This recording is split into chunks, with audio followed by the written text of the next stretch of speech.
ಒಂದೇನಂದ್ರೆ ಅವರು ಸ್ವತಃನೇ ಒಪ್ಕೊಂಡ್ಬಿಟ್ರು ಈ ನಾವು ಒಪ್ಕೊಂಡಿದ್ದೇವೆ, ಸೆಕ್ಯೂರಿಟಿ ಲ್ಯಾಬ್ಸ್ ಆಗಿದೆ ಇದರಿಂದ, ಅದನ್ನು ನಾವು ಅದಕ್ಕಾಗಿ ನಾವು ಮೀಟಿಂಗ್ ಕರೆಸಿದ್ದು ಅಂತ ಹೇಳಿ ಶಾ ಅವರು ಹೇಳೋದು. ಈಗ ಆದಮೇಲೆ ನಾವು ಕೂಡ ಅದನ್ನು ಅದಕ್ಕೆ ಶಾ ಅವ್ರಿಗೆ ಕೂಡ ನಾನು ಹೇಳಿದೆ ಈ ಇದನ್ನು ನೀವು ಚಾಲೆಂಜ್ ಆಗಿ ತಗೊಂಡು ಅಲ್ಲಿ ಎಲ್ಲ ವ್ಯವಸ್ಥೆ ಮಾಡಬೇಕಾಗಿತ್ತು. ಆ ವ್ಯವಸ್ಥೆ ಮಾಡದೇ ಇದ್ದ ಕಾರಣ ಈ ಸ್ಥಿತಿ ಆಗಿದೆ. ಇಲ್ಲ ಈಗೇನು ಲ್ಯಾಬ್ಸ್ ಆಗಿದೆ ಇನ್ನು ಮುಂದೆ ನಾವು ಅದನ್ನು ಆಗದೇ ಇರತಕ್ಕಂಥ ರೀತಿಯಲ್ಲಿ ನೋಡ್ಕೊಳ್ತೇವೆ ಅಂಥೇಳಿ ಇದಕ್ಕೆ ನಾವು ಕರೆದಿದ್ದೇವೆ ಅಂತ ಹೇಳಿದ್ದಾರೆ. ಅದಕ್ಕಾಗಿ ಮೇನ್ ಏನಂದರೆ ಅವ್ರ ಸೆಕ್ಯೂರಿಟಿ ಲ್ಯಾಬ್ಸು ಮತ್ತು 3 ಟೈರ್ ಸೆಕ್ಯೂರಿಟಿ ಇದ್ರೂ ಕೂಡ ಅವರು ಇಷ್ಟೊಂದು ಜನರಿಗೆ ರಕ್ಷಣೆ ಕೊಡೋಕ್ಕೆ ಆಗಲಿಲ್ಲ.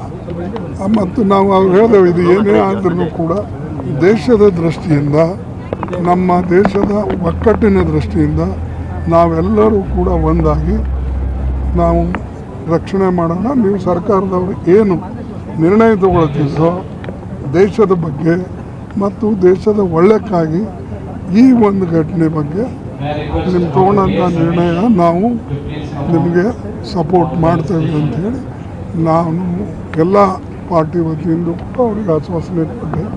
ಮತ್ತು ಅವರು ಕೂಡ ಈಗ ಮುಂದೆ ಇಂಥ ಘಟನೆಗಳು ನಡೆಯದೇ ಇರತಕ್ಕಂಥ ರೀತಿಯಲ್ಲಿ ನಾವು ಪ್ರಯತ್ನ ಮಾಡ್ತೇವೆ ಎಲ್ಲ, ಮತ್ತು ಯಾರ್ಯಾರು ಎಲ್ಲಿ ತಪ್ಪು ಮಾಡಿದರೆ ಅದು ಹುಡುಕಬೇಕಿದ್ದೀವಿ ಅಂತ ಹೇಳಿದ್ದಾರೆ. ಎಲ್ಲೆಲ್ಲಿ ಲ್ಯಾಬ್ಸ್ ಆಗಿದೆ ಅದು ಕೂಡ ನಾವು ಕಂಡುಹಿಡಿತೇವೆ ಅಂತ ಹೇಳಿದ್ದಾರೆ.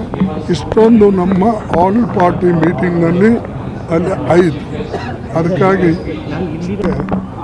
ದೇಶದ ವಿಷಯ ಬಂದಾಗ, ದೇಶದ ರಕ್ಷಣೆ ಬಗ್ಗೆ ಯಾವುದೇ ವಿಚಾರ ಬಂದಾಗ ನಾವೆಲ್ಲರೂ ಕೂಡ ಒಗ್ಗಟ್ಟಾಗಿ ರಕ್ಷಣೆ ಮಾಡೋಕ್ಕೆ ಸರ್ಕಾರದ ತೀರ್ಮಾನ ಏನೇ ಇರಲಿ ಇದರ ಬಗ್ಗೆ ನಾವು ಎಲ್ಲರೂ ಬಂದಿದ್ದೇವೆ.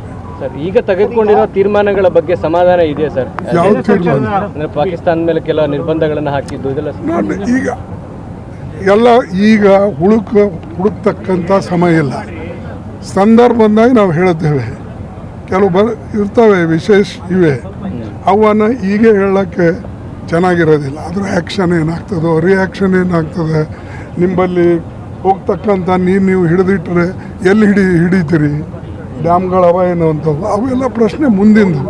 ಈಗ ಅವರು ಏನು ತೆಗೆದುಕೊಂಡಿದ್ದಾರೋ ನಿರ್ಣಯ ಇದರಲ್ಲಿಂದ ಒಳ್ಳೇದಾಗ್ತದೆ ಅಂತ ತೆಗೆದುಕೊಂಡಿದ್ದಾರೆ. ನೋಡಮ್ಮ ರಿಸಲ್ಟ್. ನಾವು ಬರೀ ಟೀಕೆ ಮಾಡ್ಕೋತ ಹೋದರೆ ಮತ್ತು ರಿಸಲ್ಟು ನೋಡದೆ ಹೋದರೆ ದಟ್ ಈಸ್ ನಾಟ್ ಗುಡ್.